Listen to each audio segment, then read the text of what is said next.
नमस्कार, मैं हूं प्रसून। खुदरा कारोबारियों के लिए वरदान साबित हुए पेटीएम पर अब आरबीआई की नज़र टेढ़ी हो गई है, जिसके बाद शेयर बाजार से लेकर विश्व बाजार में पेटीएम की रैंकिंग पर भी अच्छा खासा असर पड़ा है। आरबीआई के निर्देशों का पालन हुआ तो आपको बता दें कि 1 मार्च से पेटीएम पर तमाम तमाम सेवाएं उनकी रोक दी जाएंगी। फास्टैग अकाउंट्स के बैलेंस को लोग इस्तेमाल तो कर सकेंगे, लेकिन फास्टैग अकाउंट में और पैसे नहीं डाल सकेंगे। एक्सटर्नल बैंक से जुड़े वॉलेट यूपीआई काम करेंगे। पेटीएम ऐप काम करता रहेगा। पूरा विवाद सामने आने के बाद पेटीएम के फाउंडर विजय शेखर शर्मा ने सोशल मीडिया प्लेटफॉर्म पर अपना जवाब शेयर किया, जिसमें उन्होंने कहा कि आपका पसंदीदा ऐप काम करता रहेगा। 19 फरवरी के बाद भी हमेशा की तरह यह काम करता रहेगा। मैं पेटीएम टीम के प्रत्येक सदस्य के साथ आपके अथक समर्थन के लिए आपको सलाम करता हूं। हर चुनौती का एक समाधान है और हम पूर्ण अनुपालन में अपने राष्ट्र की सेवा करने के लिए ईमानदारी से प्रतिबद्ध हैं। भारत भुगतान, नवाचार और वित्तीय सेवाओं में समावेशन के वैश्विक प्रशंसा को जीतता रहेगा। पेटीएम करो इसका सबसे बड़ा चैंपियन होगा। पूरा विवाद क्या है, पूरा विवाद क्या है, इस पे हम चर्चा करेंगे, लेकिन आपको एक बार फिर बता दें कि पेटीएम के मालिक ने, जो फाउंडर हैं विजय शेखर शर्मा जी, उन्होंने कहा है कि आपका पसंदीदा ऐप काम कर रहा है, 19 फरवरी के बाद भी काम करता रहेगा। मैं पेटीएम टीम के प्रत्येक सदस्य के साथ आपके अथक समर्थन के लिए आपको सलाम करता हूं। हर चुनौती का एक समाधान है और हम पूर्ण अनुपालन में अपने राष्ट्र की सेवा के लिए ईमानदारी से प्रतिबद्ध हैं।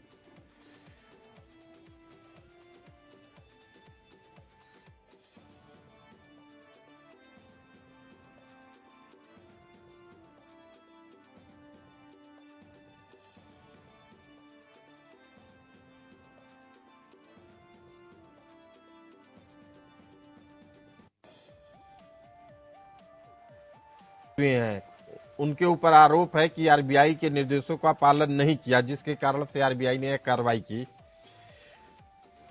केंद्रीय बैंक ने कहा कि एक सिस्टम ऑडिट रिपोर्ट और उसके कंप्लायंस वैलिडेशन रिपोर्ट सामने आई है, जिसका कंपनी ने लगातार अनुपालन मानकों की अवहेलना की है। ऑडिट में भी सुपरवाइजरी खामियां दिखी हैं। 15 मार्च तक बैंक नोडल अकाउंट को सेटल करे, ऐसा आरबीआई का निर्देश है।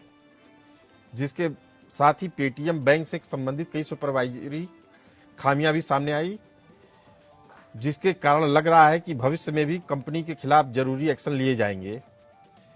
पेटीएम पेमेंट्स बैंक के मौजूदा ग्राहक इन सर्विसेज का इस्तेमाल तो कर सकते हैं, लेकिन आरबीआई ने स्पष्ट कर दिया है कि पेटीएम पेमेंट्स बैंक के जो मौजूदा ग्राहक हैं वह अपने अभी के अवेलेबल बैलेंस के विड्रॉल और यूटिलाइजेशन को ही कर सकते हैं। फिर वह पैसा saving bank accounts, current accounts, prepaid instruments, फास्टैग्स, national common mobility card आदि में हो, इसमें मौजूद शेष राशि की निकासी या उपयोग की अनुमति बिना किसी प्रतिबंध के दी जाएगी।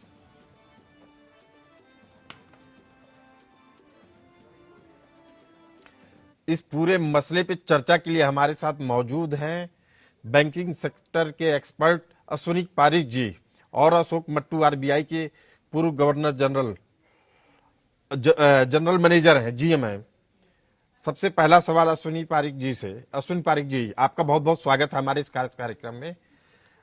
आम आदमी की दृष्टि से पेटीएम पेमेंट्स बैंक और पेटीएम में क्या अंतर है? दूसरा, क्या यह प्रकरण पूरे मसले को देखते हुए लग रहा है कि कोई बहुत बड़ा आर्थिक घोटाला होने वाला था, उस पर रोक लग गया, ऐसा कुछ है क्या? जहाँ तक पहला प्रश्न है, पेटीएम क्या है और पेटीएम बैंक क्या है, ये समझते हैं हम लोग। सबसे पहले जो पेटीएम आया वो एक प्लेटफॉर्म है। प्लेटफॉर्म के द्वारा आप पेमेंट्स जो है आपके सारे कर सकते हो। तो आरबीआई ने वो प्लेटफॉर्म को पहले चेक करके अप्रूव किया था और उसके स्तर पर है कि पूरे नेशन के लिए यूपीआई है, मतलब एनपीसीआई का जो एक हिस्सा है, एक प्रोडक्ट है, उसी के साथ में वहीं से सेटलमेंट होता है।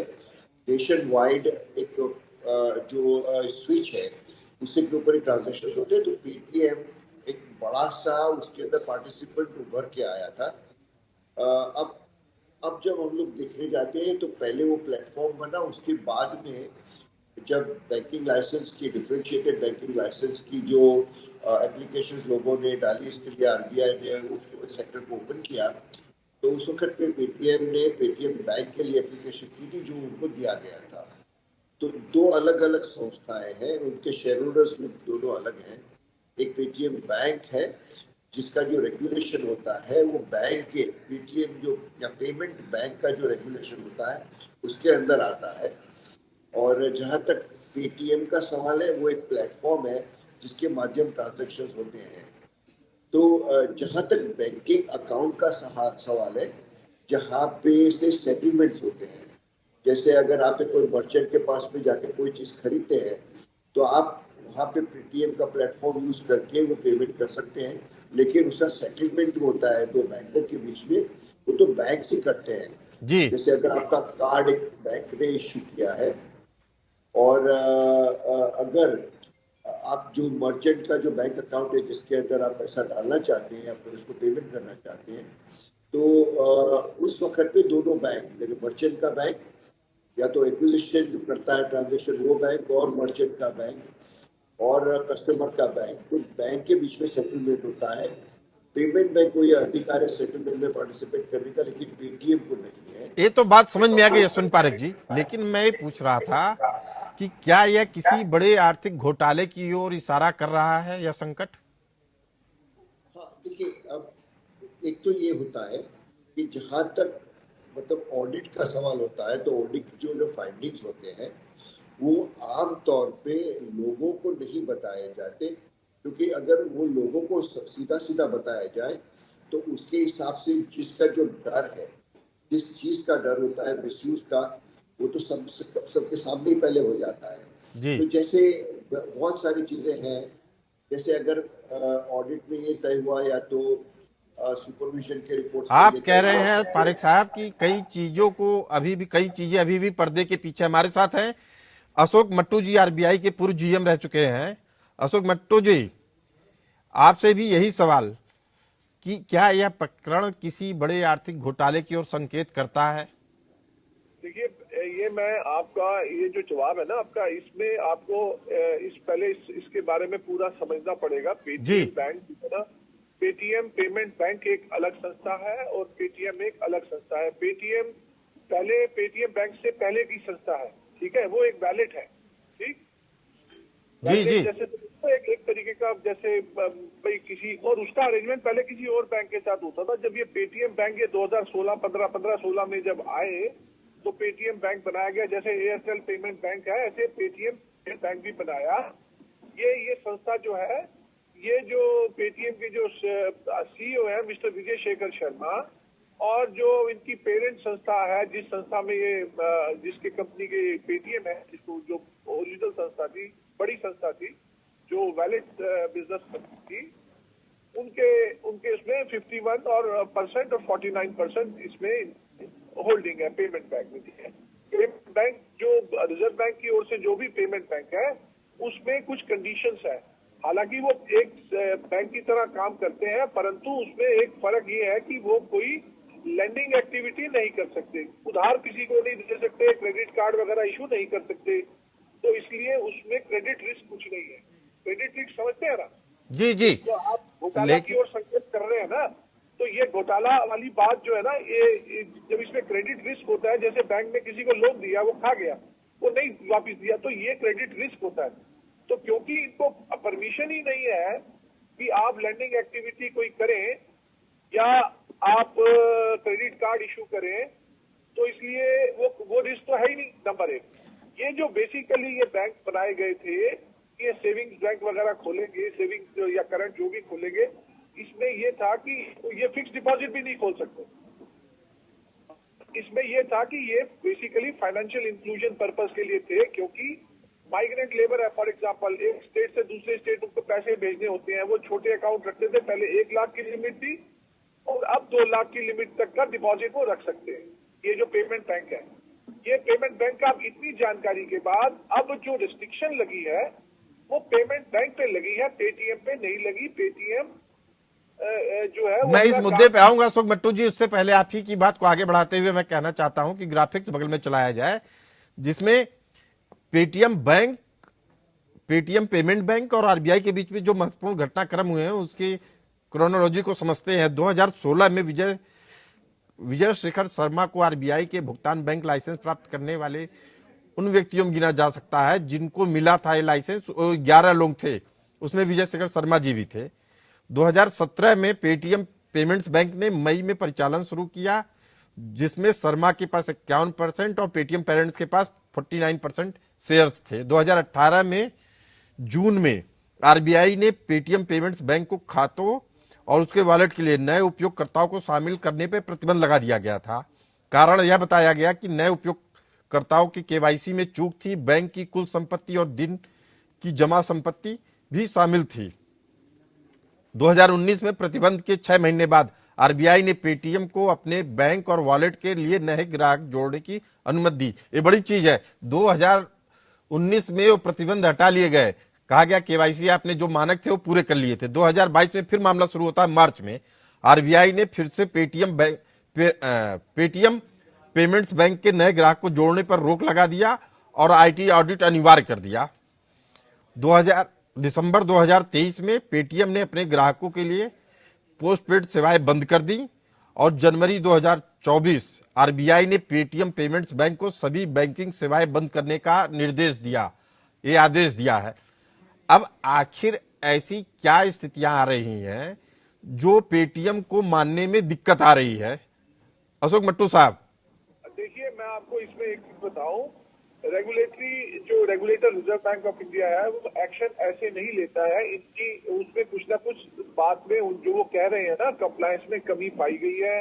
अब उसमें जैसे ये होता है कि ये जो पेटीएम है ना, पेटीएम बैंक और जो पेटीएम बहुत बड़ी संस्था जो है, जो वैलेट है, बेसिकली इनमें एक आर्म्स लेंथ डिस्टेंस रिलेशनशिप होनी चाहिए, इनमें क्लोज रिलेशनशिप नहीं होनी चाहिए। ठीक है, इनकी जानकारी एक दूसरे को नहीं होनी चाहिए। वो कहां तक हो सकता है उसमें खामियां हो। अब जो आरबीआई का ऑर्डर है, पेटीएम पेमेंट बैंक में 3 करोड़ कस्टमर है और पेटीएम वैलेट में 30 करोड़ कस्टमर है और पेटीएम के हिसाब से वो उन्होंने केवाईसी उनका किया हुआ है। अब जो इफेक्ट पड़ेगा वो जो पेमेंट बैंक के 3 करोड़ कस्टमर है ना, जिनका की उसमें अकाउंट है, जिसके थ्रू वो अपने ये क्या कहते हैं फास्टैग या अपनी यूपीआई की ट्रांजैक्शन करते हैं या ये नेशनल कॉमन मोबिलिटी कार्ड है, जो भी कुछ है वो पेटीएम पेमेंट बैंक के थ्रू रूट होता था। वो उसके थ्रू रूट था। अब वो दूसरे बैंक में शिफ्ट करना पड़ेगा उनको, अगर पेटीएम को ये एक्टिविटी चालू रखनी है तो।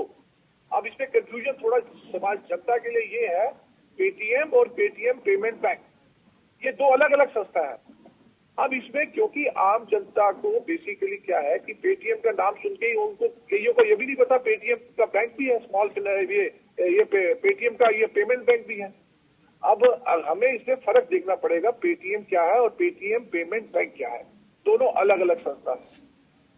जी अश्विनी पारिक जी ने इस बारे में विस्तार से बताया है कि दोनों अलग अलग संस्थाएं हैं उसके बारे में।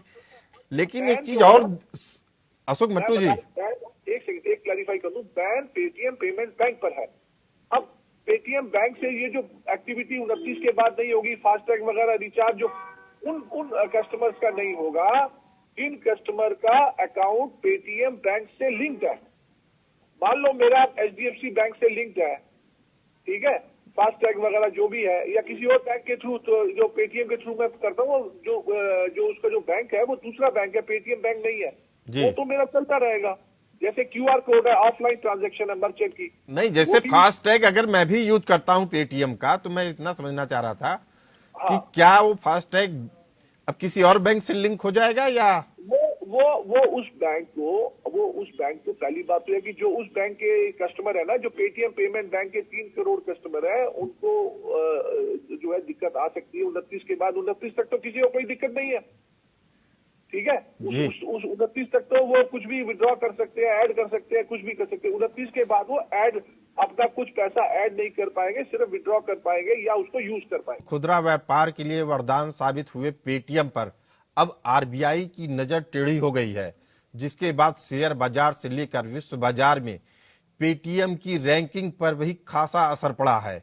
आरबीआई के निर्देशों का पालन हुआ तो आपको बता दें कि 1 मार्च से पेटीएम पेमेंट्स बैंक की सेवा रोक दी जाएगी, लेकिन लोग फास्टैग अकाउंट के बैलेंस का इस्तेमाल कर सकेंगे।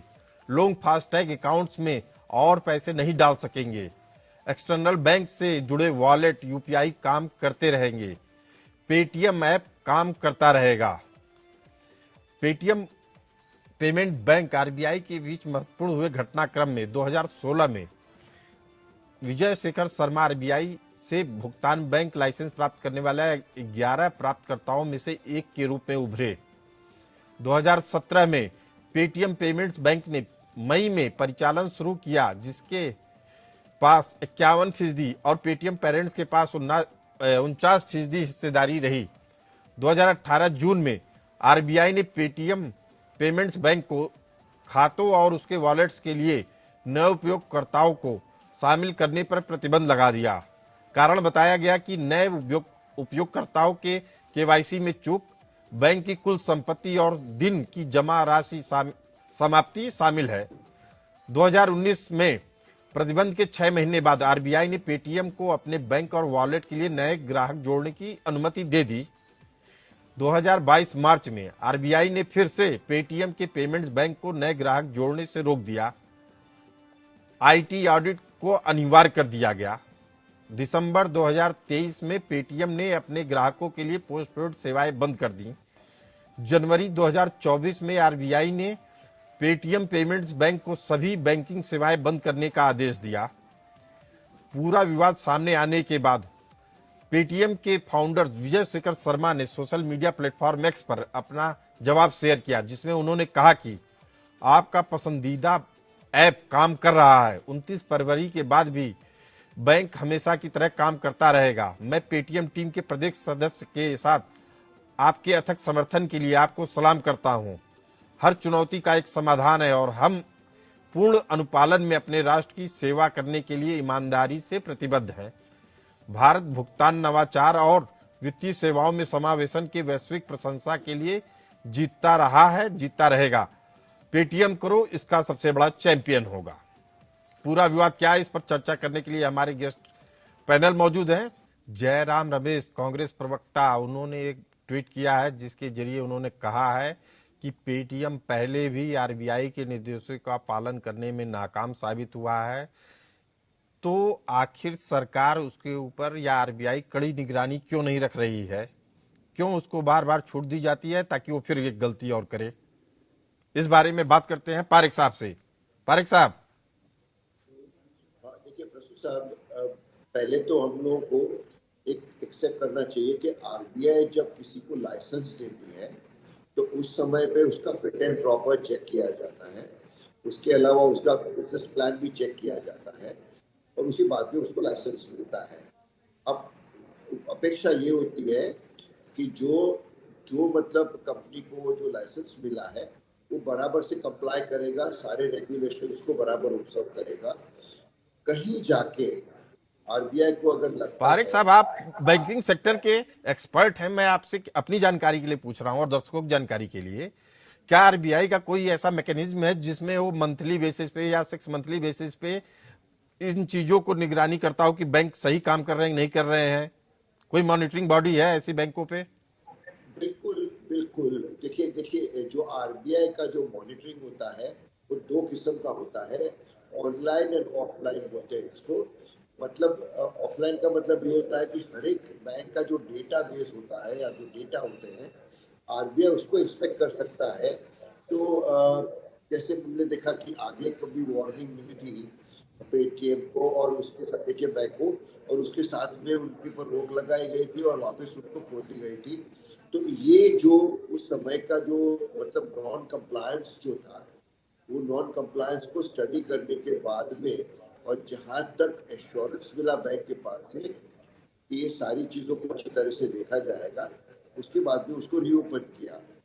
वापस जाके जब उन्होंने महसूस किया कि बहुत सारे कंप्लायंसेस में वापस पेटीएम बैंक जो है वो फेल जा रहा है, वो नहीं कंप्लाई कर रहा है।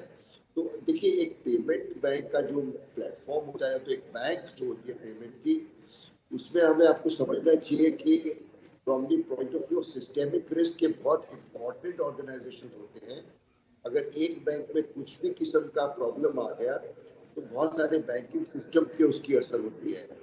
तो उसके हिसाब से जब आरबीआई को ये लगता है, आपने पास्ट में भी देखा होगा कि जहां लगता है कि कंप्लायंस कर पाएंगे उतना मौका दिया जाता है, क्योंकि 3 करोड़ कस्टमर है तो एक बहुत बड़ी संख्या है। लेकिन उसके बावजूद भी जब उनको महसूस होता है कि कंप्लायंस का रिकॉर्ड अच्छा नहीं चल रहा है, तो फिर स्ट्रिक्ट एक्शन लेने की जरूरत हो जाती है। तो अलग अलग किस्म के नॉन कंप्लायंस के हिसाब से अलग अलग उनके पनिशमेंट, या तो पीनल जिसको या बोलते हैं, या तो वार्निंग, या तो ऑर्डर जिसको बोलते हैं, वो सारे एक्शन आरबीआई लेती है। तो कोई भी रेगुलेटर लेता है, हर एक रेगुलेटर के पास में ये एक्ट के अंदर अधिकार होता है। तो जिस तरह का नॉन कंप्लायंस होता है उस तरह से आरबीआई एक्शन लेती है। तो यहाँ पे हम लोग एक आशंका कर सकते हैं, हालांकि हमें विगत नहीं है हमारे पास, एक आशंका कर सकते हैं कि जो नॉन कंप्लायंस है वो इतना मतलब डीप होगा या इतना सेंसिटिव होगा सिस्टमिक रिस्क के पॉइंट से कि पारेख RBI साहब, के एक लिए सवाल आपसे पूछना चाहता हूं। अभी जो आरबीआई के निर्देश आ रहे हैं, आपको क्या लग रहा है कि इनको अब परिचालन करने में क्या दिक्कतें आएंगी पेटीएम को? और जो आरबीआई निर्देश देता है उसका फॉलो क्यों नहीं कर पाते, उसको क्यों नहीं अनुपालन हो पा रहा है?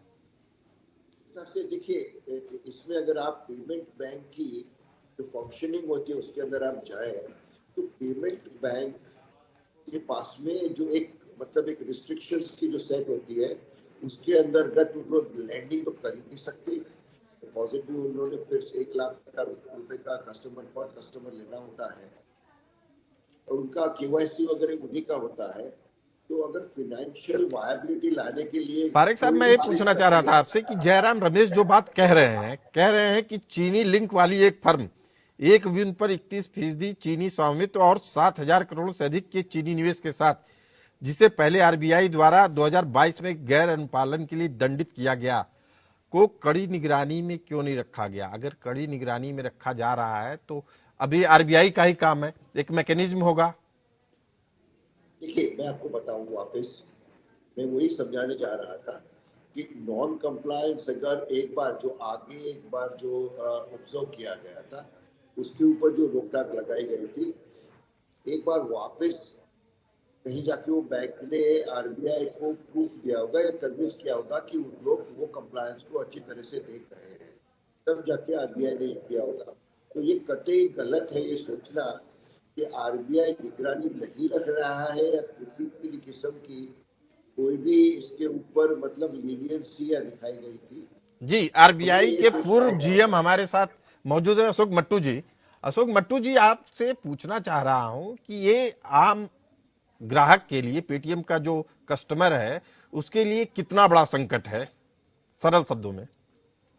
देखिए, अभी तो जहां तक आप संकट की बात करते हैं, जो आज की तारीख में 29 फरवरी तक तो ऐसा कोई संकट नहीं है। पेटीएम की जो बैंक की सर्विसेज वो चलती रहेंगी, और वो जो उनके बैलेंसेस हैं वो विड्रॉ कर सकते हैं, यूज कर सकते हैं। वो उसके बाद है जो है वो समस्या आ सकती है पेटीएम बैंक के कस्टमर को। देखिए, पेटीएम बैंक एक संस्था है जिसकी की भागीदार जिसकी की जो हिस्से ओनरशिप जो है वो 2 एंटिटीज के ऊपर है। एक है 197 कम्युनिकेशन, जिसका ओसीएल हम कहेंगे। ओसीएल के पास 49% है, और 51% जो ओसीएल के एमडी सीईओ है मिस्टर विजय शेखर शर्मा, उनके पास 51 है। अब ये ओसीएल और पेटीएम पेमेंट बैंक, जी ठीक है, ये 2 अलग अलग संस्था हैं, हालांकि ये सेम ग्रुप के अंदर हैं, दे आर रिलेटेड। ओसीएल का जो अकाउंट है, नोडल अकाउंट, वो पेटीएम पेमेंट बैंक में है। अब मैं आपकी इसी बात से एक मिनट, जो 197 कम्युनिकेशन और पेटीएम भुगतान सेवाओं के नोडल खातों को समाप्त करना होगा, इसका क्या मतलब है? इसका मतलब यह है कि उसको जो रिलेशनशिप है ना, नोडल बैंक जो अकाउंट है उनका, वो शिफ्ट करेंगे। देखिए, कोई भी आदमी जो है ना, payment and settlement system reserve bank of India run करता है, ठीक है, उसके लिए वो बैंक होना जरूरी है जी। तो जैसे जब ये पेटीएम सर्विसेज थी, मतलब ओसीएल की जो पेटीएम सर्विसेज थी वो इस बैंक से पहले भी थी, उस समय दूसरे बैंक होते थे। आज जब पेटीएम बैंक बना तो इन्होंने अपने साथ कर ली, क्योंकि एक ही ग्रुप का है। हालांकि रिजर्व बैंक की जो कंडीशन होती है कि ग्रुप एंटिटीज आपस में, उनमें इंटरफेस जो है वो नहीं होना चाहिए, मतलब उनको एट ए आर्म्स लेंथ डिस्टेंस उनको अपना मेंटेन करना चाहिए। अशोक मट्टू जी, 30 सेकंड में आपसे जानना चाहता हूं कि क्या ये मुद्दा बस यहीं तक है कि इसके बड़े असर या बड़ा आर्थिक असर दिखेगा आने वाले समय में? देखिए, जहां तक अभी तक जो जितनी इंफॉर्मेशन पब्लिक डोमेन में है, मैंने जैसे बताया कि पेमेंट बैंक क्रेडिट सर्विसेज नहीं दे सकता, क्रेडिट मींस लेंडिंग एक्टिविटी नहीं कर सकता, क्रेडिट कार्ड नहीं दे सकता, तो क्रेडिट रिस्क नहीं है। पेटीएम पेमेंट बैंक का जितना पैसा है वो या तो गवर्नमेंट सिक्योरिटीज में जमा है या वो कमर्शियल बैंक में, दूसरे कमर्शियल बैंक में वो जमा होता है, ठीक है। तो इसलिए वो पैसे का कोई उनका रिस्क नहीं है। आप कह रहे हैं कि 29 फरवरी तक ग्राहक अभी तक सेफ है, उसके बाद क्या होगा? उसके बाद वो विड्रॉ कर सकते हैं, वो शिफ्ट कर ले दूसरे बैंक में अपना, जो है ना, जैसे यूपीआई पेमेंट बंद हो जाएगा। तो मतलब ये है कि ये जो संकट आया है उसके पीछे जो पेटीएम के कर्ता धर्ता है वो जिम्मेदार है? इसमें पेटीएम बैंक के कर्ता धर्ता जिम्मेदार है, और हो सकता है इनमें अब आपसी संबंध कैसा है वो तो रिजर्व बैंक बताएगा। एक कुछ दिनों में और खुलासा होगा, वक्त कुछ दिन में होगा, पर ऐसा कोई घोटाले वाली बात नजर नहीं आती। दिस इज मेजर कंप्लायंस, उन्होंने केवाईसी कंप्लायंस नहीं किया है बेसिकली। और क्या है, इसमें जो पेटीएम संस्था ओसीएल है उसमें 9.89% आंट फिन, एक ANTF फिन, ये एक चाइनीज एंटिटी है, उसका 9.89% शेयर है। ठीक तो है। वो भी एक मुद्दा हो सकता है कि पेरेंट कंपनी में शेयर है, क्या एक्सचेंज ऑफ इंफॉर्मेशन होता है, भाई ये सेंसिटिव मामले होते हैं। सेंसिटिव मामले होते हैं, लेकिन अभी भी एक सवाल है कि जब इस तरह की नेग्लिजेंस देखी जाती है तो सरकार का भी क्या उसमें कोई रोल होता है? लोग जानना चाहते हैं कि सरकार ने क्या सही कदम उठाए कि नहीं उठाए, कड़े कदम उठाए कि नहीं उठाए, क्या पेटीएम को कोई लाभ दे रहा है या जानबूझ के पेटीएम का गला मरोड़ रहा है, दोनों में से क्या स्थिति है? ऐसा कोई स्थिति नहीं है। देखिए, ये रेगुलेटर का रोल है, रेगुलेटर ने पहले भी बैन लगाया था, या आरबीआई का ही रोल है, सरकार बीजेपी या सरकार का कोई रोल नहीं है। हाँ, ये बीजेपी सरकार का कोई इससे लेना देना नहीं। आरबीआई ने पहले भी बैन लगाया था। अब क्या होता है, ये जो ऑडिट होता है ये कंटिन्यूअस प्रोसेस होता है, ये एक दिन का, इनमें टाइम लगता है। अब मान लो आज मैं ठीक हूं, 2 महीने बाद मेरे में खराबी आ सकती है, तो ये कहना कि साहब आपने अब तक क्यों नहीं किया, ये बड़ा मुश्किल है। आज की तारीख में मान लो मैं ऑडिट करके सब निकला हूं, सब कुछ ठीक है, अगले दिन कुछ हो जाए। अशोक मट्टू जी, मैं बताऊं, हमारी एक बड़ी टीम इस पूरे मामले के परत दर परत को खोल रही है और समझ रही है। हाँ जी, आपसे रिक्वेस्ट होगी कि आने वाले दिनों में आप इससे जुड़े रहिएगा। हो सकता है कि कई ऐसी जानकारियां एपीएन के जरिए निकले जो आपको भी चौंकाए और आपकी भी रिसर्च में एक नई दिशा दे। इस चर्चा में फिलहाल इतना ही। आप हमें दीजिए इजाजत, चलते रहिए एपीएन न्यूज के साथ।